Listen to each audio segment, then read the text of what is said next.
Salam alaikum tout le monde. Donc, merci Madame la Présidente. J'ai l'honneur de faire cette présentation concernant la co-infection tuberculose-VIH, auquel les infectiologues et les pneumologues sont largement confrontés au cours de leur activité, avec toutes les difficultés que ça présente. Donc, vous savez très bien que la tuberculose est la première cause de décès chez les patients infectés par le VIH, à cause de la fréquence des formes disséminées, des formes atypiques, des formes avec une confirmation qui fait défaut. De même, les complications thérapeutiques, que ce soit les interactions entre les antibacillaires et la trithérapie, et le risque de restauration immunitaire et de l'évolution paradoxale. Donc l'intérêt de dépistage de la tuberculose chez tout patient infecté par le VIH au cours de tout son suivi et pour pouvoir traiter une éventuelle tuberculose précocement, et aussi la prévention de la tuberculose chez tout patient infecté par le VIH. Alors, l'épidémiologie dans le monde trouve aussi que c'est la première cause de décès chez les patients vivant avec le VIH. Au Maroc, donc, l'incidence de l'infection à VIH chez les tuberculeux, il avoisine 1,7%. Donc, on a eu, par exemple, en 2022, un taux de séropositivité du VIH parmi les tuberculeux, avec un nombre de patients tuberculeux séropositifs au VIH aux alentours de 180. Alors, quelle est la physiopathologie de la co-infection tuberculose et VIH? Donc, vous savez très bien qu'en dehors de l'infection à VIH, il y a une synergie entre les cellules CD4 et le système immunitaire qui fait que, après reconnaissance du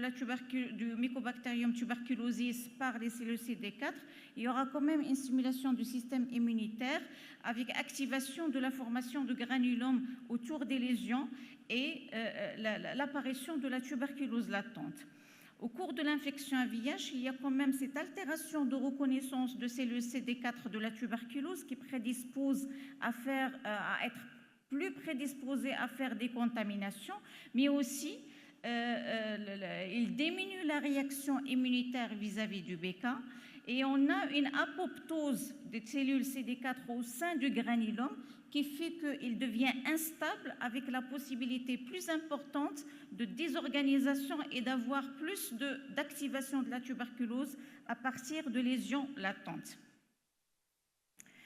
Cette perturbation de la réaction vis-à-vis de la tuberculose, elle commence très tôt avec l'infection à VIH. Donc, dès le début de l'infection à VIH, avant même la déplétion de taux de CD4, on a un risque supérieur à la population générale qui va de 2 à 5 fois la normale. Et plus on va dans l'immunodépression, plus ce risque augmente pour atteindre jusqu'à 20 fois par rapport à la population générale quand on a un taux de CD4 très immunodéprimé. Et cette prédisposition à la tuberculose, il ne disparaît pas avec les thérapies antirétrovirales, parce que la ligne ne revient jamais à la ligne de base par rapport comme les patients immunocompétents. D'autre part, l'effet du BK sur le VIH lui-même, il est caractérisé par le fait qu'il augmente la multiplication virale, avec le risque de diversité virale, de progression plus rapide de l'infection à VIH et aussi de risque de résistance vis-à-vis des antirétroviraux. Et par conséquent, la co-infection tuberculose-VIH, il a plusieurs impacts. Le fait d'avoir une haute transmission de la tuberculose chez les patients infectés par le VIH, avec le risque d'être contaminés plus que la population générale, le risque d'avoir une dissémination très importante avec des formes extrathoraciques, et aussi les interactions médicamenteuses très importantes entre antibacillaires et trithérapie qui donnent beaucoup plus fréquemment de syndrome de restauration immunitaire avec évolution paradoxale de la tuberculose et de difficultés de prise en charge. Et cela aboutit à une augmentation de la mortalité chez cette population, d'où l'intérêt d'un dépistage très important de la tuberculose au sein de la population vivante avec le VIH, que ce soit au début de l'infection à VIH, que ce soit au cours du suivi, et aussi le dépistage de l'infection à VIH chez tous les patients ayant une tuberculose. Quel est l'aspect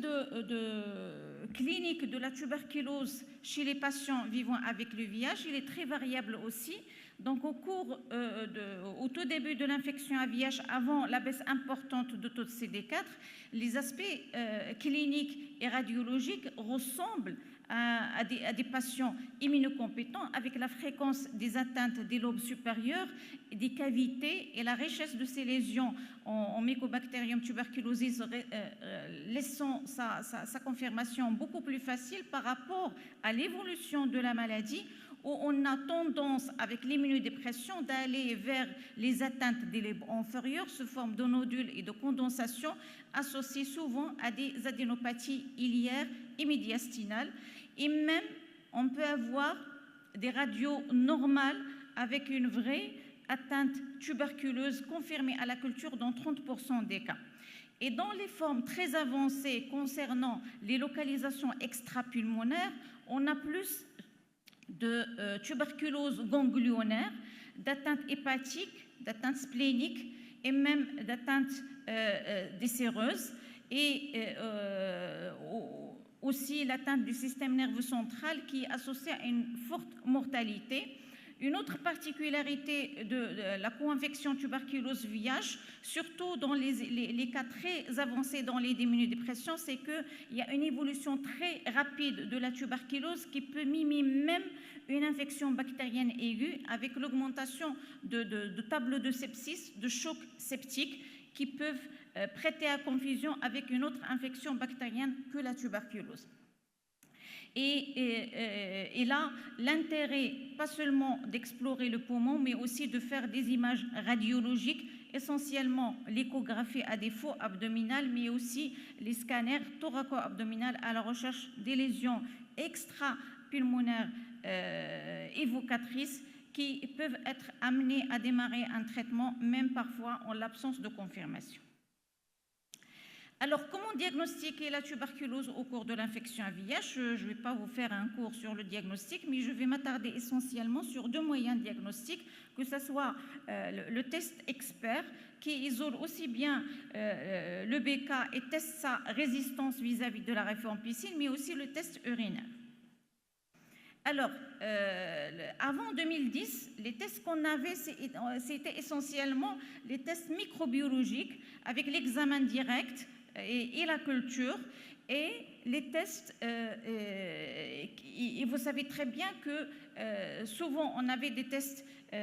directs qui étaient négatifs, donc qui ne pouvaient pas poser le diagnostic, de confirmer le diagnostic de la tuberculose, mais aussi la culture qui prenait plusieurs semaines. Et depuis 2010, il y avait l'apparition des tests experts qui permettaient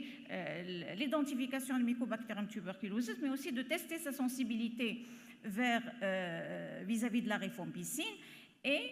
qui ont été adoptés et recommandés par l'Organisation mondiale de la santé, mais aussi ça a été amélioré par l'apparition de la deuxième génération de tests experts, qu'on appelle experts ultra, qui ont augmenté la sensibilité de ces tests, même par rapport à une spécificité qui reste quand même moindre. Et à titre d'exemple, ici, vous voyez que dans le liquide pleural, pour les tests experts de première génération, donc il a une sensitivité de 50% contre 75% pour les tests ultra. Et en plus, dans ces nouvelles recommandations, dernières guidelines de prise en charge de la tuberculose, donc apparaît quand même la possibilité d'utilisation de ces tests experts, pas seulement au niveau des expectorations, mais aussi au niveau des aspirations nasopharyngées, des aspirations gastriques, mais aussi au niveau des selles. Dans les études, ils ont montré que la sensibilité peut aller jusqu'à 98% chez l'enfant et avec une spécificité de 57%. Alors, associé à côté de ce test expert, donc il y a le test urinaire. de la recherche de l'hypoarabinomanane très utilisée chez les patients vivant avec le VIH. Et ici, je rapporte une étude qui a étudié ou essayé de voir la place de ce test-là par rapport aux autres moyens diagnostiques de la tuberculose. Et on remarque quand même ce test urinaire qui a une meilleure sensibilité par rapport aux autres moyens diagnostiques. Et par contre, il a une spécificité un peu moindre par rapport aux autres. Et que l'interprétation de ce test avec des scores élevés, il se voyait essentiellement chez des patients très immunodéprimés avec des taux de CD4 inférieurs à 200. Et que quand on a un score très élevé, ça permet de le discriminer ou de faire la part entre une infection aux mycobactéries par rapport à la possibilité d'infection aux autres agents pathogènes comme certaines bactéries comme Nocardia et autres et certains mycoses. Donc, quand on a des taux élevés de ce test urinaire, on a plus de valeurs prédictives vers une atteinte par des mycobactéries, sauf que ça ne permet pas de faire de la discrimination entre Mycobacterium tuberculosis et Mycobacterium non tuberculosis. Par contre, quand on a des scores plus bas de tests urinaires, on aura la discussion avec d'autres infections bactériennes et mycosiques, ce qui fait que même lorsqu'on a un test positif urinaire, il faut aller vers les autres examens pour faire la part et pour confirmer l'origine tuberculeuse ou autre. Donc, le diagnostic de la tuberculose au cours de l'infection à VIH a été amélioré par la combinaison de ces deux tests-là, que ce soit l'expert, que ce soit le test urinaire, et a permis d'augmenter le rendement de diagnostic de la tuberculose au cours de l'infection à VIH jusqu'à 70% des cas dans des pays où il y a la forte endémicité, que ce soit de la tuberculose, que ce soit de l'infection à VIH. Et l'avènement de ce test expert ne pourra que améliorer ce rendement, que ce soit dans les expectorations, que ce soit dans les prélèvements extra-pulmonaires. Et là, je dis un cependant avec rouge, c'est que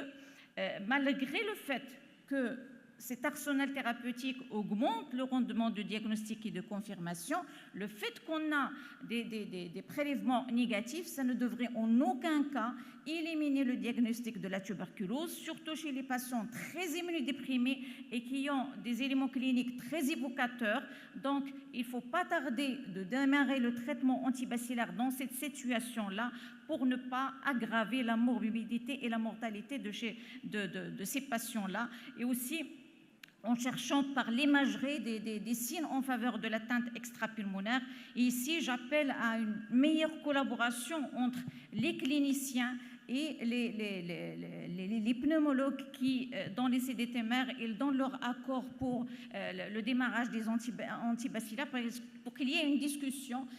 pour pouvoir livrer les antibacillaires dans ce type de situation. Alors, l'autre problème que présente la co-infection tuberculose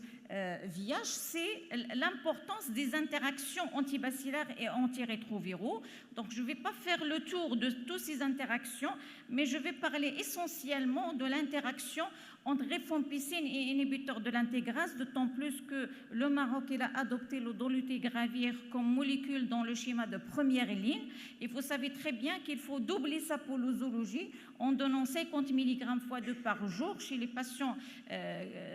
prenant les antibacillaires co-infectés par tuberculose VIH. Et cette double dose doit être maintenue jusqu'à 15 jours après l'arrêt de la rifampicine. Pour la bictegravir, il n'est pas conseillé de le donner. Donc, cette double dose de la dolutegravir suppose qu'on a quand même le dolutegravir seul, en dehors des combinaisons. Et parfois, avec les ruptures thérapeutiques, ça pose un problème. Et aussi, il y a le problème d'observance des malades. Donc, parfois, il y a l'oubli de cette dose de dolutegravir. Donc, pour renforcer cette observance, donc, on aurait mieux vu si on pouvait faire une seule dose plutôt que deux, mais que disent les recherches? Donc, et là, j'apporte deux types d'études. Donc, il y a une étude qui a essayé de voir la possibilité c'est-à-dire qu'on a donné, on a cherché c'est-à-dire on a cherché s'il y a un retentissement de la rifampicine à forte posologie qui va jusqu'à 35 mg par kilo, ou bien la rifampicine à dose normale qui est 10 mg par kilo, sur l'efficacité de dolutegravir et l'efficacité de l'efavirenz et dolutegravir soit en double dose, soit toujours en double dose, mais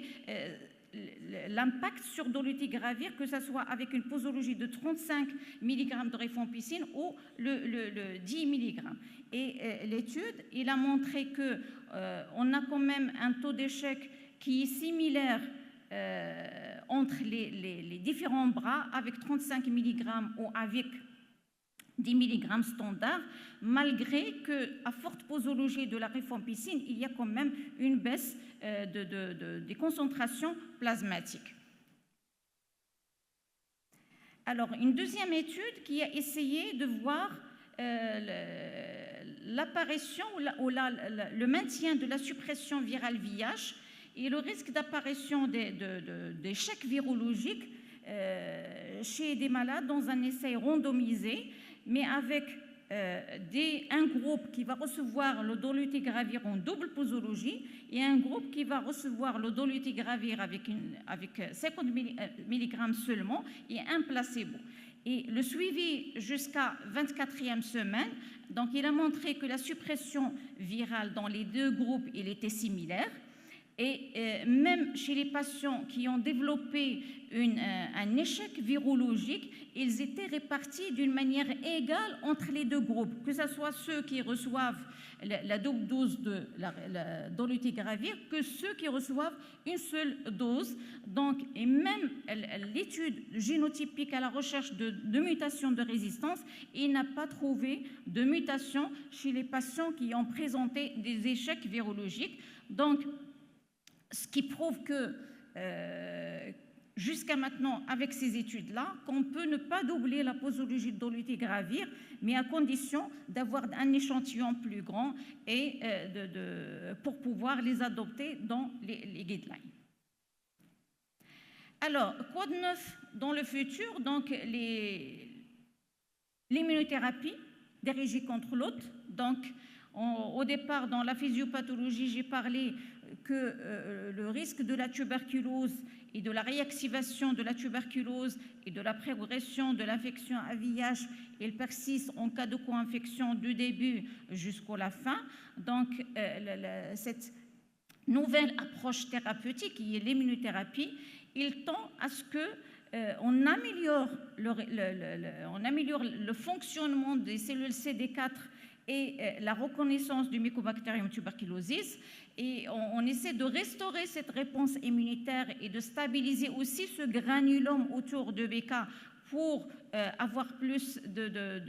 pour avoir moins de risques de passage à la forme patente, mais aussi d'essayer de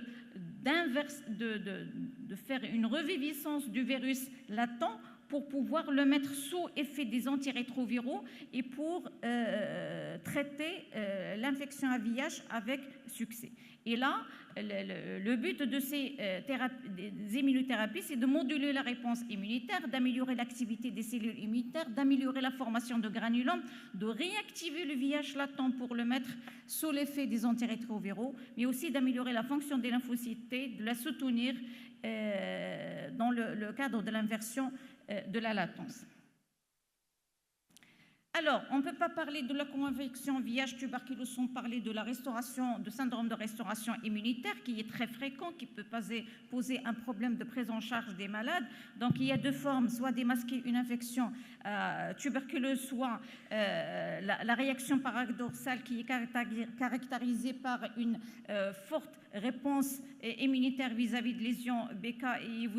et avec une accentuation de la symptomatologie clinique. Dans une étude, les facteurs de risque d'apparition de ce syndrome, c'est essentiellement les patients inférieurs à 40 ans et avec une charge virale très élevée, un taux de CD4 très bas. Donc, et il y a une étude qui a montré l'efficacité d'associer automatiquement les prédnisolone avec le démarrage de la trithérapie, et on a moins d'effets, on a moins de syndrome de restauration avec ceux qui reçoivent la prédnisolone associée par rapport aux ceux qui reçoivent seulement le placebo, et cela se continue jusqu'à 3 mois après le démarrage de la trithérapie. Donc,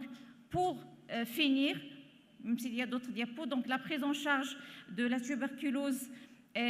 au cours de l'infection à VIH repose essentiellement sur le fait de ne pas tarder à diagnostiquer l'infection à VIH, de tester la résistance à la rifampicine, d'éliminer les autres infections opportunistes qui peuvent être associées surtout chez les patients très immunodéprimés,